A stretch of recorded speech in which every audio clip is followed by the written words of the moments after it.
Ganapatiye Namaha. Om Gam Ganapatiye Namaha. Om Gam Ganapatiye Namaha. Om Brahma Mirastriparan Takare. Banushashi Bumisito. Buddhasha Gurusha Shukra. Shani Rahu Keteva. Sarvigraha Shantikara Bhavantu. Om. Om Hrim Buddhaya Namaha. Om Hrim Brisapatiye Namaha. Om Hrim Shukraya Namaha. Om Namah Shivaya. Greetings and welcome to another episode of KozmicKev100. This is where we take all the planets and the luminaries, the houses, the signs of the zodiac, and we mix them together. Now, most of this is based on tropical Western astrology, which the majority of you in this culture are familiar with. I also happen to be a Jyotishi. I happen to be a Vedic astrologer and work with the North Indian style of astrology, and that one's more astronomically correct, so most of you are going to have your sign go back. Now, in these horoscopes, you don't have to worry about that. It's Western astrology, but for right now, I want to talk about the moon. Because today we have a full moon lunar eclipse, and if we wanted to look at it in the sky, we'd be looking at the constellation of Libra. And the part of Libra that the moon is in is a lunar mansion known as Vishaka. Now, Vishaka is 3/4 Libra, 1/4 Scorpio. What are lunar mansions or nakshatras? Well, before there were the 12 signs of the zodiac, people were following the moon as if she's a goddess, and every day she changed a different position. So in that 28-day period, we would see the moon go from one position to other. They had names for them. They were considered wives of the moon, as if the moon was a man and all the positions of the moon were females. So Vishaka is considered to be ruled by Jupiter, this part of the sky. And it's 3/4 Libra, 1/4 Scorpio. We're in the first pada, or the first part of 4 parts of Vishaka. Vishaka means forked or branched. So we're trying to move into different areas of our lives right now in order to feel some sense of security or some sense of relief. And I think the other thing is sometimes Vishaka can be almost like a dictator. Vishaka has some really strong energy behind it. Its ruling deity is known as Indra, who's the god of gods, and he's the first in a fight. Will never give up in a fight. Will always keep moving forward. The other one is Agni, the god of fire, is purification. You know, here we have this Venus and Mars sort of ruled area of the sky, mostly Venus. So we want love, you know, we want the pleasures of life, we want all these things, and then we get to this fire part, which is the Mars K2 part, basically, of Scorpio. And it's about purification. It's like, hey, you know, I'm here to protect the earth, but I'm also here to give you a spiritual revelation that all these things we've been working on are BS without love, without enlightenment. Vishaka brings to us this reality that we need to appreciate nature and trees, you know, because one of the symbols is the spreading tree, spreading oak tree. And another one is the potter's wheel. How if we get off center, things get lopsided, but if we stay in the middle, we won't get thrown off, and we'll have a beautiful vessel. The other one is a triumphant gateway, and so we're entering into something new. Now, eclipses are kind of hectic energies. Lunar eclipses, because the moon moves so quickly compared to the sun through the signs of the zodiac, they're not quite as intense. The last one was fairly intense, and having the sun next to Rahu, sort of like this shadowy demon snake, sometimes a con artist, disguise artist, sometimes incredibly innovative. But the thing about the North Node is that it has a head that has no bottom. Now the moon is closer to K2, which is the body of the demon snake, which isn't really has any ambition or is evil. It's actually about spirituality. It's like, oh my gosh, I'm here. How did I let this happen to me? And so, you know, they're wondering why they're here. And so there's this element here where we've got these two things going on. the sun in the sidereal Aries, the moon in the sidereal Libra. Now in Western astrology, the sun's in sidereal, is in regular Taurus, seasonal Taurus, tropical Taurus, we should say. So regular Western astrology, which these horoscopes are mostly about, are based on seasons. They're not actually based on where the planets are in the constellation. They're based on where the planets were in 250 AD. That's a long time ago, folks. So in Vedic astrology or Jyotish, it's a more cosmic, inclusive form of astrology, but they don't use these outer planets like Uranus, Neptune, and Pluto commonly. Some do, but that's not as much of the deal here. And it's interesting to note that during this Mercury retrograde period that we've been having too, Uranus and Mercury have been together. And Uranus is considered the higher octave of Mercury. So there's some incredible intelligence here. And I think because this is a powerful day for meditation, that's what we say about eclipses, either one. And I'm really grateful to my girlfriend Anna, who went into prayer and meditation with me on the day of the last eclipse a couple weeks ago. And so, you know, I would highly recommend doing that today. It's a Venus day, folks. It's a day for love. And Venus is in sidereal Taurus in Jyotish. And so they say that is really strong. So that's where the love has been. Now in Western astrology, Venus is in Gemini. So I think that's enough information for you to know right now, and I'm going to go sign by sign into your horoscope, starting with you, Aries. So greetings, Aries. Welcome to your horoscope. So you've got two things going on. Sun in Aries, Sun in Taurus rather, is affecting your finances. Moon in Scorpio is affecting your lover. If you have a lover, other people's property, people that you might be taking care of their property for. So those are the areas of spotlight during this full moon, and perhaps, you know, during this week. Now Mercury is going to go direct. I believe it happens next week. So we don't have to worry about it for now, but next week, a week from Sunday, we're going to have a direct Mercury. So things are still a little wacky, so, you know, the money's coming eventually, just maybe not right away. All right. I know that's funny when this happens. So I'm going to go here. Greetings, Taurus. Welcome to your horoscope. Well, it's all about you. And I want to give some birthday shouts out to Taurus friends that are having birthdays this week. My friend Mark Whipple is having a birthday this week. My friend Raquel, I believe it's her birthday today. Steve O'Brien, his birthday is on the 8th. And let's see, my friend Sue Lawing's birthday is on the 12th. And I'm sure there's others of you that are friends of mine that are having birthdays, and I'm so glad that you were born. So Venus is in the second house for you. So that means I want to eat sweets. That means I've got my mind on luxuries of how I could make life a little bit nicer. I have my mind on family, perhaps. Now, Mercury's retrograde in Taurus in Western astrology.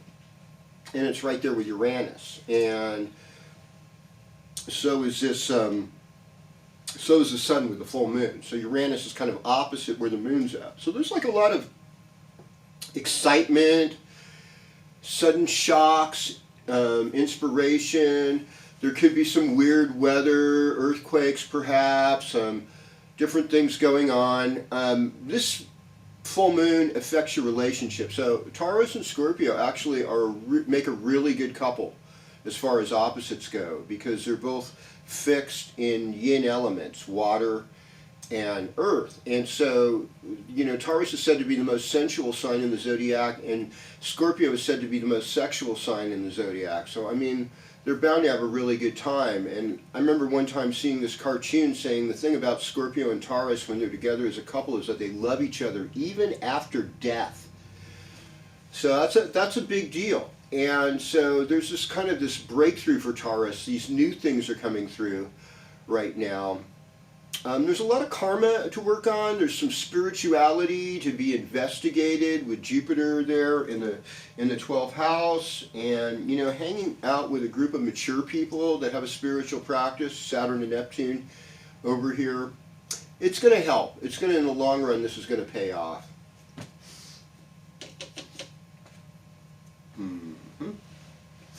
Well, greetings, Gemini, and welcome to your horoscope. I want to just really clarify something about Mercury retrograde. Whenever a planet is retrograde, it actually becomes closer to us.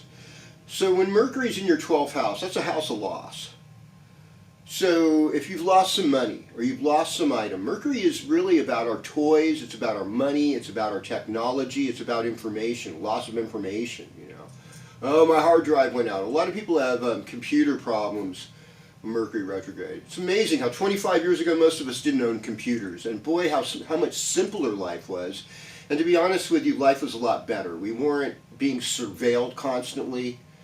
We weren't under a certain kind of threat, and we were comfortable with a slower, more natural, gradual movement of life. And there's some convenience with computers and things that do things fast, but fast isn't always better. Take time to smell the flowers. That's why people still have walked across America, have ridden their bikes across America. It's to sensually and slowly move through things. And that's kind of what Taurus wants of us. So you have this karma going on with Mercury and Uranus. And so in some ways your psychic energy is a little bit heightened by these planets being in your 12th house right now. So that's something to consider. But generally speaking, when the sun's transiting your 12th house, it's a time of loss. It's also a time of harvest, to just kind of reflect on everything you did in the year. Now, Venus has been in Gemini, but Venus is about to move into tropical Cancer, and that's going to be on Sunday at 7:25 in the morning. So Sunday, the pressure will be off. Greetings, Cancer, and welcome to your horoscope. Well, I imagine as a Cancer, you're going to be affected by the full moon. That would be the moon children, and Cancer is about feeling. And all water signs in Western astrology, tropical astrology, are about feelings, or about emotions, or about having your psychic antenna about. Cancer in particular is almost more about memory, though, and history than it is about moving towards the future. It's about honoring the ancestors, honoring older adults, honoring your parents.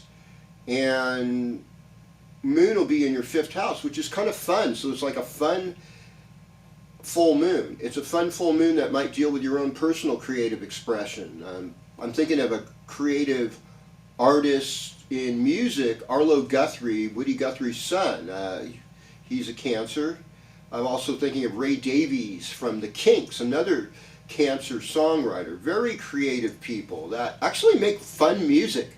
They have a sense of humor and wit. And I think most of my Cancer friends like a good joke. They like levity. They like this sort of sense of upliftment. And I see the moon in the 5th house is kind of about upliftment.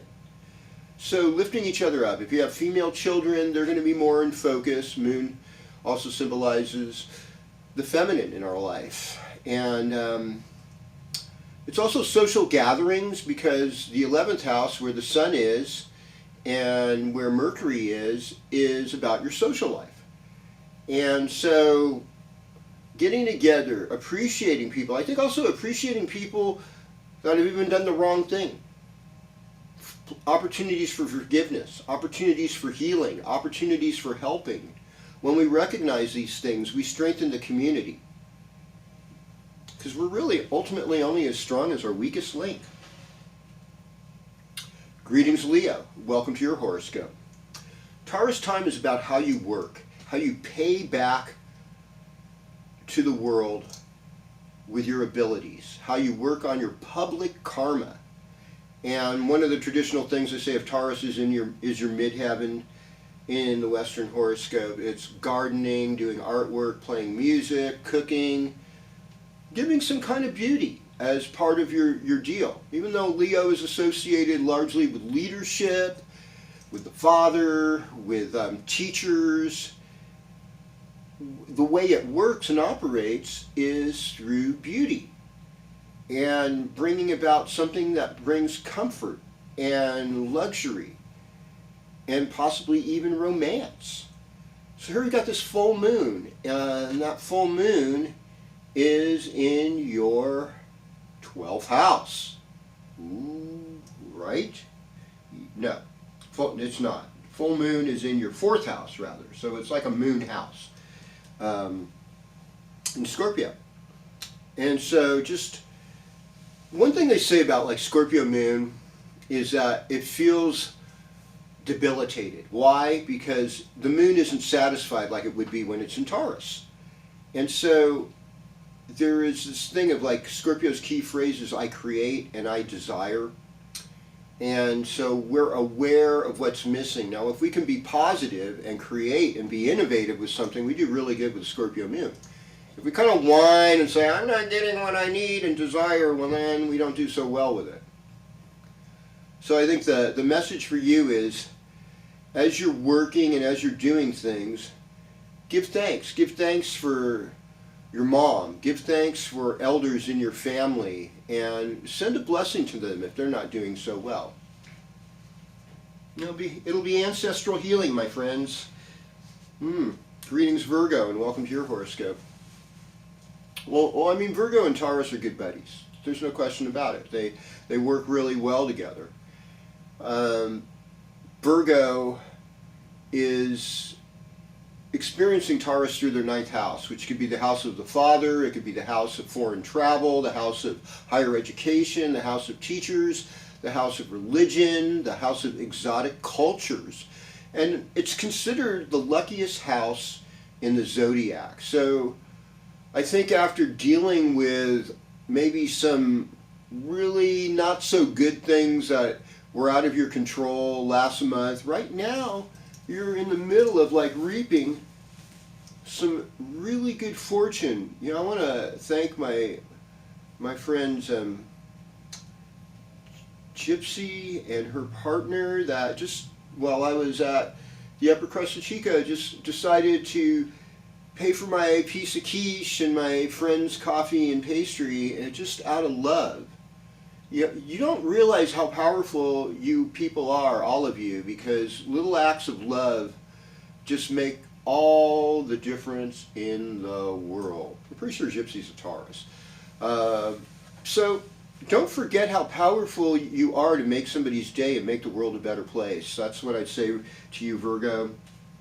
Because that's the other aspect of the 9th house, is being generous, helping other people, being philanthropic. Not capital elitist philanthropic like foundations, you know, like Clinton Foundation, Gates Foundation, that kind of stuff. It's a little, there's some shadowy stuff going on with that. And if you're not aware of that, I would highly recommend doing some research, because not everything is what it appears to be. Not everything is what NPR and CNN tell you it, or Fox News tells you what it is.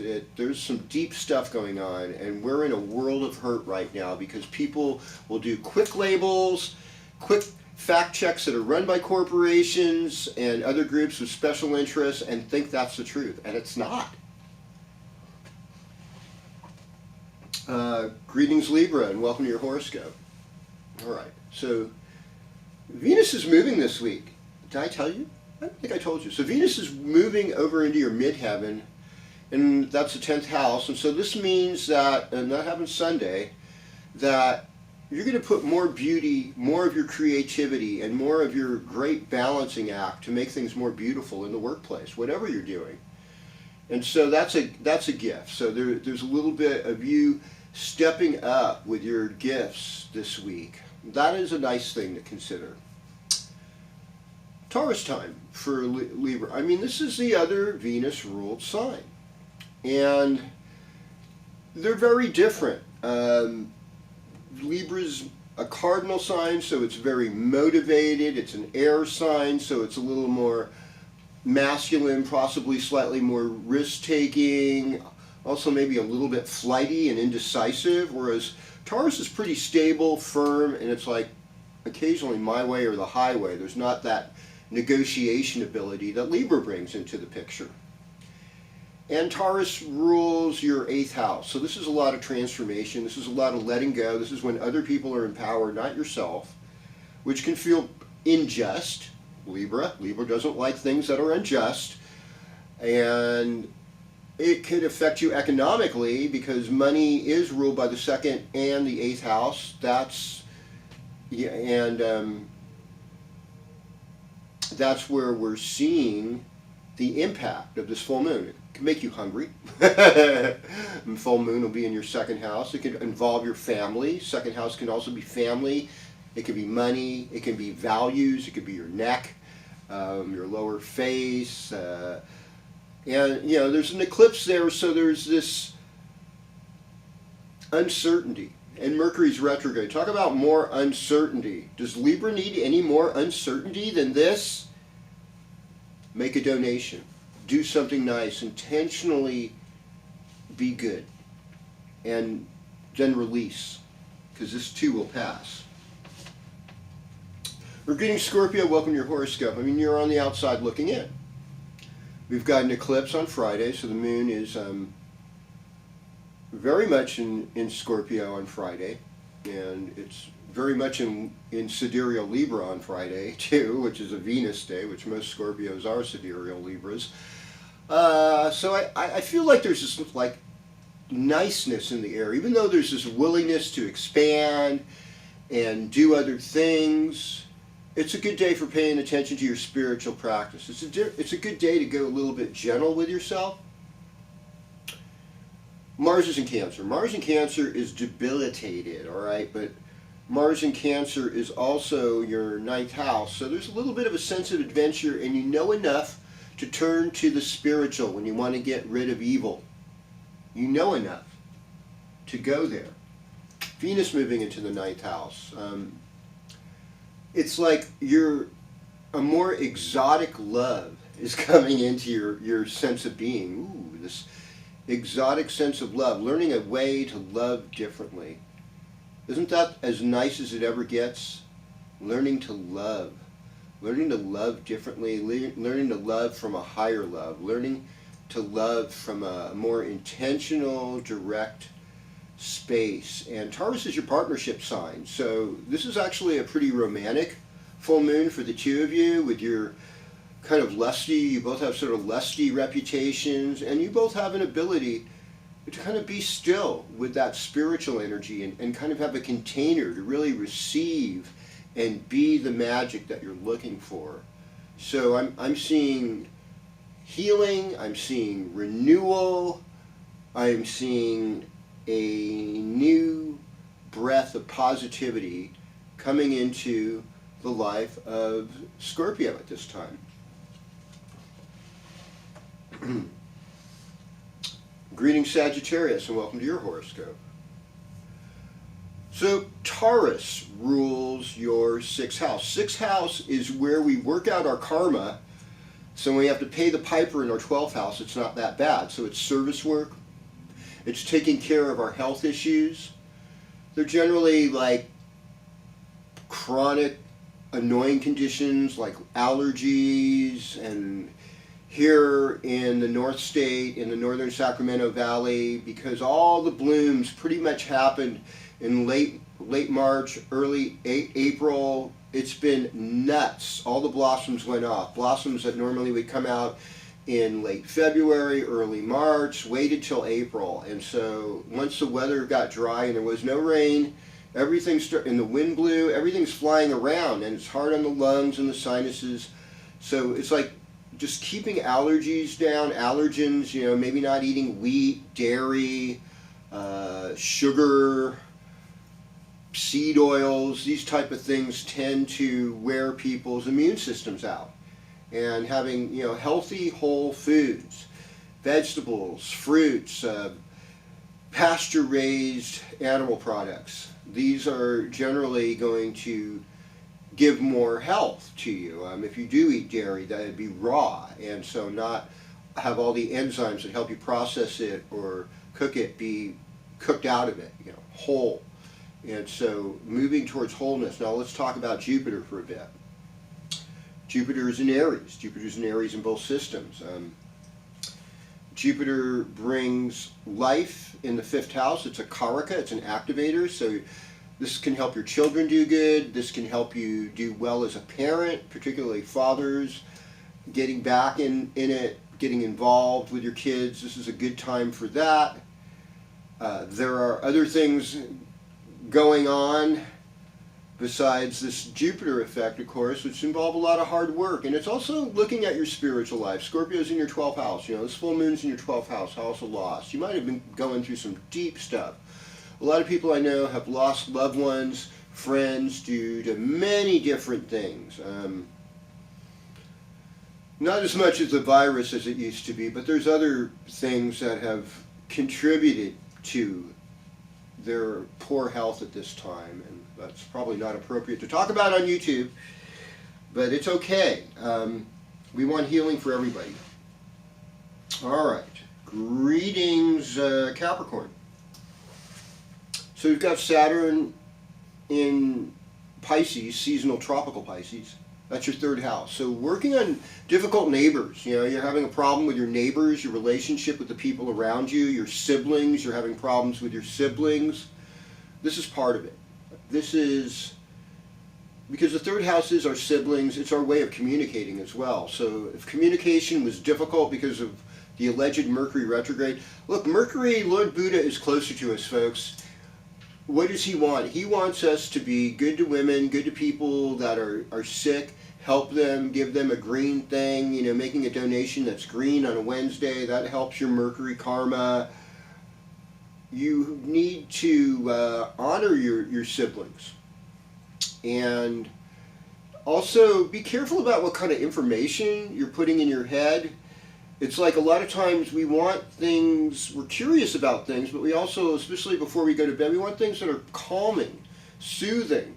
Hear about, how a dog rescued a cat or something.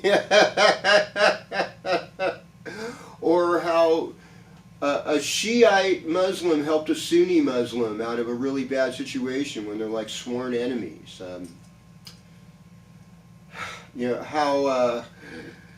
How somebody who had a different opinion about something found a way to come together and still appreciate that other person. These things are healing. We want to turn those arrows into flowers, as the Buddha did. That's really the goal during this time. Full moon. It's in your 11th house. Sounds like a party. Most of the planets otherwise are in the 5th house, which opens up your heart, gives you a lot of love, gives you a lot of inspiration. So things are going to be pretty good for you. That's my humble opinion. Monday the moon will be in your 1st house. That'll be different. Monday, Tuesday. Greetings, Aquarius. Welcome to your horoscope. Pluto in the 1st house, as I've said before, it gives you insights, and this is sort of a temporary situation. As most of you know, it will go back into Capricorn, and then it'll be in Aquarius for 20 years. And it's generally, depending on what house Aquarius is in your horoscope, there you will see this is where regeneration is occurring. This is where we need to take a step back and look and see what we do to bring better health.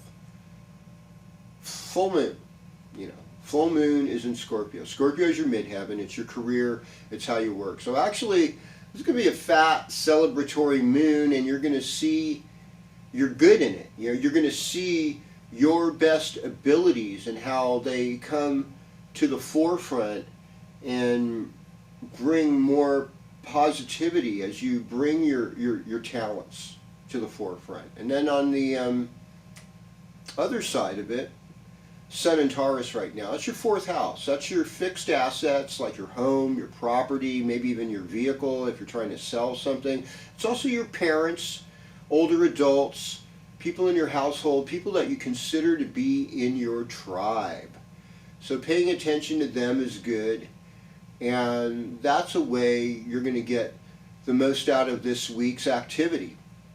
and this week's thing. Also noticing, Saturn is in your second house, so you're working on improving finances, and then Uranus being over in that fourth house with your people, just accommodating everyone's quirkiness and the individual surprises that seem to come up. All right. Greetings, Pisces. No, don't wash your hands right now. This is you. I'm sorry. I had to do that. I want to thank people who have commented in the past on just who've greeted me and said some things. So I just wanted to say I appreciate you. I love you. That would include Word. That would include Valerie. And let's see, who else here would that include? There were so many of you, and I don't want to miss you out. One gal with an Indian name, she's a Taurus, and I just want to say hi and thank you for responding and keeping it here, keeping it all good with me.